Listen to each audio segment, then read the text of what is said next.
We finally have the producer's letter for December 2024. Let's talk about it. Hello, heroes and villains. Welcome to Multiverse. So it would seem that we have a new executive producer in this universe online, Andre Emerson. He does mention that he has 30 years of experience. He's been part of the DCUO team for several months, but as far as I know, this is the first time that he tries to communicate with us. For those of you who might be wondering, what about Kendrick Key? Kendrick Key seems to be the lead producer, and Andre is the executive producer. But what is the difference between lead producer and executive producer? I can tell you for certain. So Andre does mention that he's been immersed into DCUO for the past several months. So he has been playing the game in secret, so it's quite possible that maybe we did play with him and we just don't know.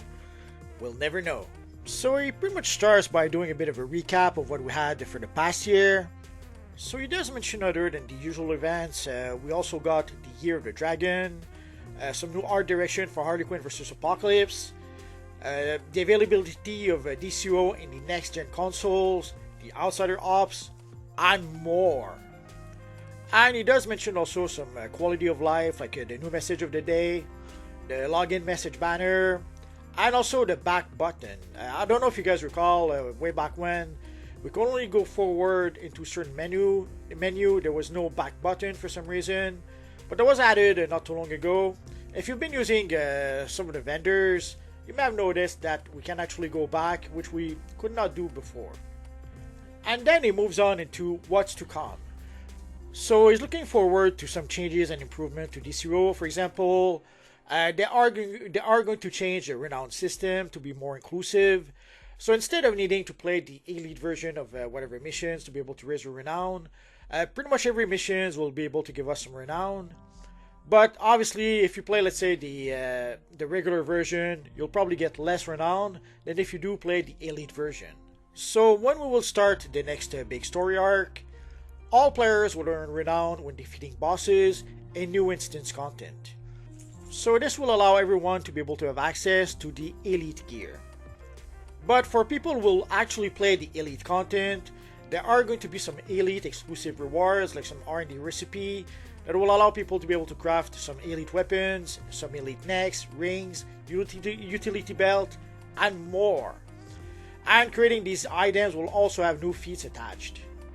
As some of you guys may remember, we had pretty much a system like that way back when, the very first time where we got the Deluge event, we could actually craft the elite pieces of gear. Before the Deluge event, we could only get the elite pieces of gear as random drops, but with the Deluge event, we could actually get plans in order to be able to craft the elite pieces of gear.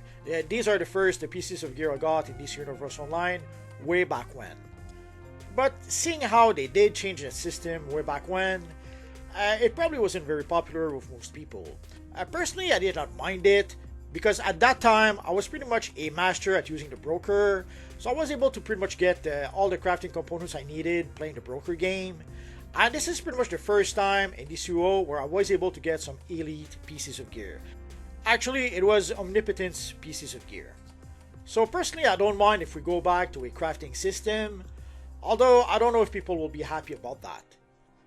Although, if the only way you can get the R&D recipes is with random drop, if you're not lucky and do not get the drop, I could see that being annoying for some people pretty quickly. I guess we're gonna have to wait and see.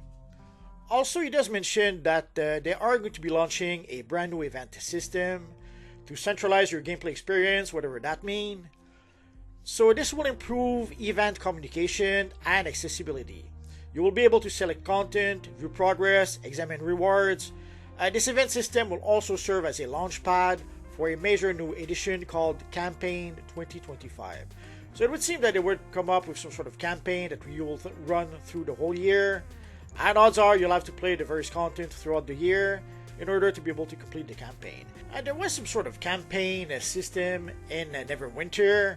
Neverwinter was pretty much the official D&D MMO way back when, and they had a campaign system, but the campaign was pretty much linked to the various DLCs as opposed to being a yearly thing. So I am curious to see what those campaigns will really be about, and also what those mega rewards or mega prizes that he mentions. I'm curious to see what those will be. We have been wondering for quite some time what the new devs are planning to do with DC Universe Online and in what direction they will take the game. I guess this is a first step to let us know what their plans are for 2025. Although he does mention some various quality of life improvement like account-wide cash sharing. Now that is something that has been highly requested for a long time. Heroes and villains coming together in cross-faction league. Now I understand that there are some villains who do not want to play with heroes and vice versa, but sadly there's a lot less villains than heroes who play DC Universe Online. If you play on PlayStation on the US server, it's not really an issue for villain players, but if you play on a small server like Switch on the European side, it is pretty much an issue. So if you play a villain on a smaller server, you need it to be able to play cross-faction with the heroes because there's not enough villains playing the game for those small servers. So heroes and villains cross-factions has been highly requested, especially for people who play on the smaller servers.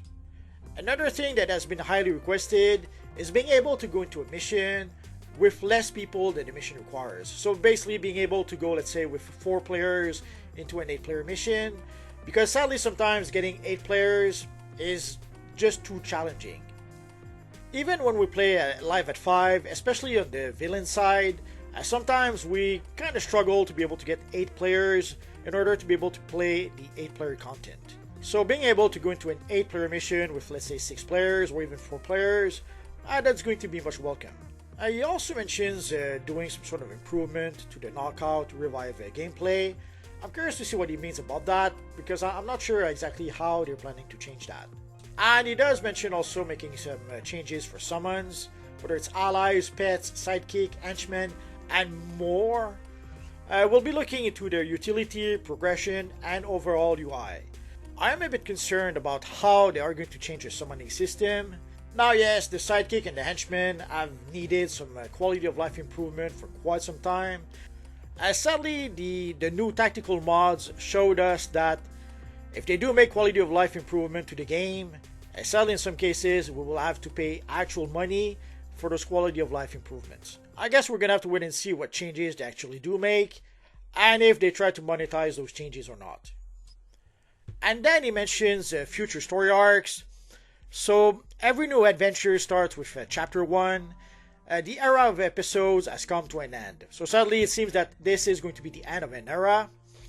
It doesn't mean that they're erasing their existence, but they'll continue to find both episode and future chapter released, coexisting in game as story arcs. So future storyline expansions won't be called episodes anymore, and that's because they have big plans to release multi-part narratives, highly focused on delivering compelling and compassionate storytelling. There's a bit of a word salad here, and also I'm wondering what he actually means when he says compassionate storytelling.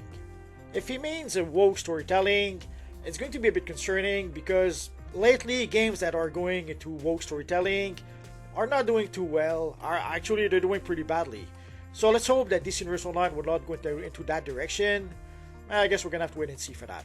Now there has been a bit of woke and diversity elements in DC Universe Online for quite some time, but if they decide to go into full woke mode, I worry that we may end up with another Suicide Squad versus the Justice League, and sadly that game was pretty much dead on arrival, and it's very dead right now. So let us hope they will not follow into the footsteps of Suicide Squad versus the Justice League. I guess we're gonna have to wait and find out. Also, a concern I have with multi-part narratives is that right now they struggle to give us 2 DLC per year. So if they come up with a storyline that lasts, let's say, 4 DLCs, if they keep on giving us 2 DLC per year, it'll take like 2 years to be able to get through one storyline. So let us hope that they can go back to giving us at least 3 DLCs per year. I guess we're gonna have to wait and see for that. So here he does mention that the next story arc will be a 4-part mystery adventure, starting with chapter 1 in late January. So again, assuming that they do give us 3 DLCs per year, it will still take more than 1 year to be able to tell that one mystery. Although the nice thing is that it seems that we will get the next DLC, the next chapter, at the end of January. So hopefully if they start giving us DLC end of January, they might be able to give us at least 3 DLC next year. Let's knock on wood and hope they can do it.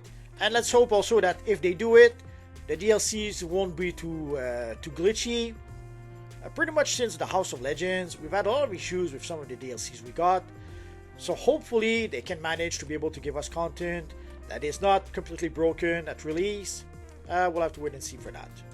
And also he shared some of the artwork from the upcoming DLC, or from the upcoming storyline I should say.